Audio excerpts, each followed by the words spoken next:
Hello everyone and welcome back to Coronavirus Corner. Maureen rang after lunch.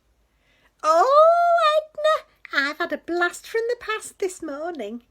She and Eric drove out to Gorchester and they had a walk down by the river near the cathedral, and there was a man with an easel sat painting by the bridge. Just as they walked past, Eric told her a daft joke and she said, "Oh, Eric, you are silly." And the artist chap spun round and said, "It's never little Maureen Sedgwick. I'd know that voice anywhere." And she said, "Oh, are you?" And he said, "It's Gavin Edwards. I only moved back up here just before Christmas." And Maureen just stared at him. She told me she couldn't speak. "Because he didn't look any different from when you were going out with him, Edna. Well, he was taller and broader. And he's got a moustache and wrinkles, but otherwise he looks just the same."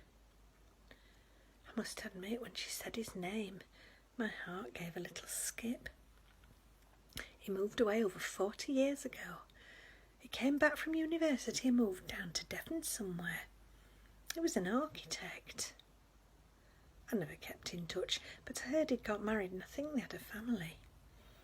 I never imagined he'd move back up here. She said he'd done a lovely painting of the river. And Edna, oh, you'll never guess what! And then there was a clatter and the line went dead. I tried ringing her back, but her phone was off, which was funny because it was a landline.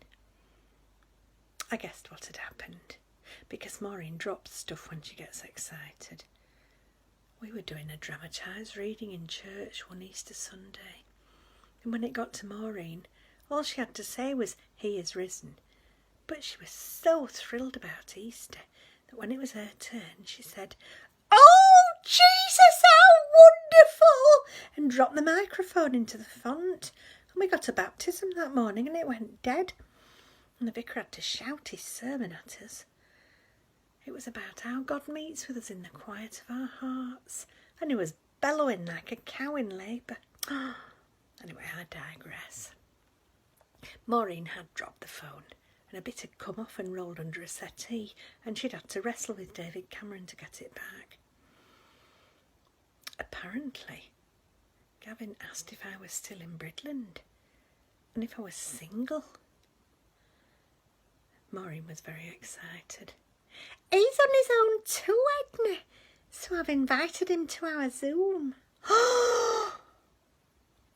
I can't see Gavin for the first time in over 40 years with my face stuck in a little box and my wrinkles in close-up and my eyebrows going up and down like beetles in a lift. "Oh, Maureen," I said, "what have you done?" And her little face crumpled and she said, "I thought you'd be pleased, Edna." And I felt awful. "It'll be lovely to see him," I said, but to be honest, I felt sick. I was young last time he saw me. I mean, look at me. And then I heard Auntie Nancy saying, "Face your fears, Edna." Oh, it was so loud I looked round, but of course she wasn't there. Today's sensible tip is, listen to that little voice inside your head. Unless it tells you to go at 40 in a 30 zone or some such. Follow your instincts and go with life's flow. Auntie Nancy always used to.